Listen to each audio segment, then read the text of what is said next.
हरे कृष्णा, सभी को राधे राधे। तो देखिए 25 सितंबर को है जीवित पुत्री का व्रत, और जिसकी नहाई खाई की जो हमारी परंपरा है नहाई खाई की, वो 24 तारीख को हमें करनी है। तो जीवित पुत्री का व्रत में कथा कौन सी सुननी है, तो आज ही हम सुनते हैं वीडियो में। तो बने रहिए मेरी वीडियो में। तो सुनते हैं जीवित पुत्री का व्रत की कथा। गंधर्वों के राजकुमार का नाम जीमूतवाहन जी था। वे बड़े उदार और परोपकारी थे। जीमूतवाहन के पिता ने वृद्धावस्था में वानप्रस्थ आश्रम में जाते समय उनको सिंहासन पर बैठाया, किंतु उनका मन राजपाट में नहीं लगता था। वह राज्य का भार अपने भाइयों को छोड़कर स्वयं वन में पिता की सेवा करने चले गए। वन में ही जीमूतवाहन को मल्यवती नामक राजकन्या से भेंट हुई और दोनों में प्रेम हो गया। एक दिन जब वन में भ्रमण करते हुए जीमूतवाहन काफ़ी आगे चले गए, तब उन्हें एक वृद्धा विलाप करते हुए दिखी। पूछने पर वृद्धा ने रोते हुए बताया, मैं नागवंश की स्त्री हूँ, मुझे एक ही पुत्र है। पक्षीराज गरुड़ के कोप से मुक्ति दिलाने के लिए नागों ने यह व्यवस्था की है। वे गरुड़ को प्रतिदिन भक्षण हेतु एक युवा नाग सौंपते हैं। आज मेरे पुत्र शंखचूड़ की बलि का दिन है। आज मेरे पुत्र के जीवन का संकट है और थोड़ी देर बाद ही मैं पुत्र विहीन हो जाऊंगी। एक स्त्री के लिए इससे बड़ा दुख क्या होगा कि उसके जीते जी उसका पुत्र न रहे। जीमूतवाहन को यह सुनकर बड़ा दुख हुआ। उन्होंने उस वृद्धा को आश्वस्त करते हुए कहा, डरो मत, मैं तुम्हारे पुत्र के प्राणों की रक्षा करूंगा। आज उसके स्थान पर स्वयं मैं अपने आप को उसके लाल कपड़े में ढककर वध्यशिला पर लेटूंगा, ताकि गरुड़ मुझे खा जाए पर तुम्हारा पुत्र बच जाएगा। इतना कहकर जीमूतवाहन ने शंखचूड़ के हाथ से लाल कपड़ा ले लिया और वे उसे लपेटकर गरुड़ को बलि देने के लिए चुनी गई वध्यशिला पर लेट गए।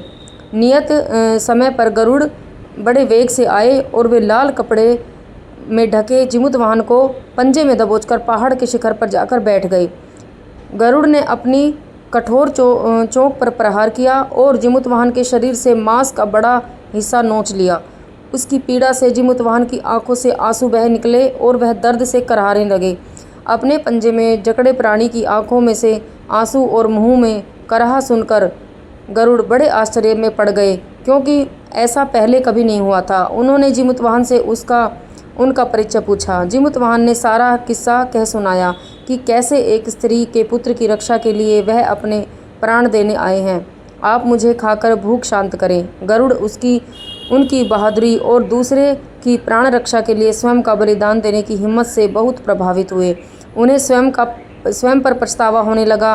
वह सोचने लगे कि एक यह मनुष्य है जो दूसरे के पुत्र की रक्षा के लिए स्वयं की बलि दे रहा है, और एक मैं हूँ जो देवों के संरक्षण में हूँ किंतु दूसरों की संतान की बलि ले रहा हूँ। उन्होंने जीमूतवाहन को मुक्त कर दिया।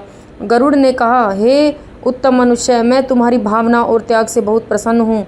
मैंने तुम्हारे शरीर पर जो घाव किए हैं उसे ठीक कर देता हूँ। तुम अपनी प्रसन्नता के लिए मुझसे कोई वरदान मांग लो।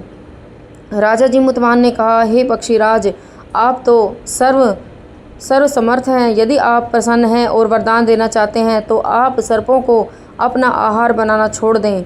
आपने अब तक जितने भी प्राण लिए हैं उन्हें जीवन प्रदान करें। गरुड़ ने सबको जीवन दान दे दिया और नागों की बलि न लेने का वरदान भी दिया। इस प्रकार जीमूतवाहन के साहस से नाग जाति की रक्षा हुई। गरुड़ ने कहा, तुम्हारी जैसी इच्छा वैसा ही होगा। हे राजा, जो स्त्री तुम्हारे इस बलिदान की कथा सुनेगी और विधि पूर्वक व्रत का पालन करेगी, उसकी संतान मृत्यु के मुख से भी निकल जाएगी।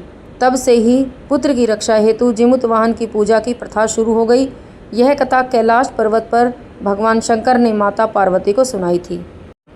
आगे है जीवित पुत्री का व्रत का महत्व। एक समय की बात है, एक जंगल में चील और लोमड़ी घूम रहे थे। तभी उन्होंने मनुष्य जाति को इस व्रत को विधि पूर्वक करते देखा एवं कथा सुनी। उस समय चील ने इस व्रत को बहुत ही श्रद्धा के साथ ध्यानपूर्वक देखा। वहीं लोमड़ी का ध्यान इस ओर बहुत कम था। चील के संतानों और उनकी संतानों को कभी कोई हानि नहीं पहुंची, लेकिन लोमड़ी की संतान जीवित नहीं बची। इस प्रकार इस व्रत का महत्व बहुत अधिक बताया जाता है। ऐसी ही मान्यता है कि जो महिलाएं जितिया व्रत रखती हैं उनके बच्चों के जीवन में सुख शांति बनी रहती है और उन्हें संतान वियोग नहीं सहना पड़ता। इस दिन महिलाएं पितरों का पूजन कर उनकी लंबी आयु की भी कामना करती है। इस व्रत में माता जीवितपुत्रिका और राजा जीमूतवाहन दोनों पूजा एवं पुत्रों की लंबी आयु के लिए प्रार्थना की जाती है। सूर्य को अर्घ्य देने के बाद ही कुछ खाया पिया जाता है। इस व्रत में तीसरे दिन भात, मरवा की रोटी और नौनी का साग खाए जाने की परंपरा है। जितिया व्रत की कथा के अनुसार यह माना जाता है कि इस व्रत का महत्व महाभारत काल से जुड़ा हुआ है, जब भगवान श्री कृष्ण ने उत्तरा के गर्भ में पल रहे पांडव पुत्र की रक्षा के लिए अपने सभी पुण्य कर्मों से उसे पुनर्जीवित किया था। तब से ही स्त्रियां अश्विन मास के कृष्ण पक्ष की अष्टमी तिथि को निर्जला व्रत रखती हैं। कहते हैं कि इस व्रत के प्रभाव से भगवान श्री कृष्ण व्रती स्त्रियों की संतानों की रक्षा करते हैं। जीवितपुत्रिका व्रत की कथा महाभारत काल से भी जुड़ी है। महाभारत युद्ध के बाद अपने पिता की मृत्यु के बाद अश्वत्थामा बहुत ही नाराज था और उसके अंदर बदले की आग तिर थी, जिस कारण उसने पांडवों के शिविर में घुसकर सोते हुए पांच लोगों को पांडव समझकर मार डाला था, लेकिन वे सभी द्रौपदी की 5 संतानें थीं। उसके इस अपराध के कारण उसे अर्जुन ने बंदी बना लिया और उसकी दिव्य मणि छीन ली। इसके फलस्वरूप अश्वत्थामा ने उत्तरा की अजन्मी संतान को गर्भ में मारने के लिए ब्रह्मास्त्र का प्रयोग किया, जिसे निष्फल करना नामुमकिन था। उत्तरा की संतान का जन्म लेना आवश्यक था, जिस कारण भगवान श्री कृष्ण ने अपने सभी पुण्यों का फल उत्तरा की अजन्मा संतान को देकर उसको गर्भ में ही पुनः जीवित किया। गर्भ में मरकर जीवित होने के कारण उसका नाम जीवितपुत्रिका पड़ा और आगे जाकर यही राजा परीक्षित बना। तभी से संतान की लंबी उम्र और मंगल कामना के लिए हर साल जितिया व्रत रखने की परंपरा को भी निभाया जाता है। बोलो श्री जीमूतवाहन जी भगवान की जय। जीमूतवाहन जी की आरती। ओम जय कश्यप नंदन प्रभु जय अदिति नंदन, त्रिभुवन तिमिर निकंदन भक्त हृदय चंदन। ओम जय कश्यप नंदन सप्त अश्वरथ राजित एक चक्रधारी, दुखहारी सुखकारी मानस मलहारी। ओम जय कश्यप नंदन सूर्य मुनि भुसुर वंदित, विमल विभवशाली अघधल दलन दिवाकर दिव्य किरण माली। ओम जय कश्यप नंदन सकल सुकर्म प्रसविता सविता शुभकारी, विश्व विलोचन मोचन भव बंधन हारी। ओम जय कश्यप नंदन कमल समूह विकासक नाशक त्रैतापा, सेवक सहज हरत अली सेवक सहज हरत अली मन सिज संतापा।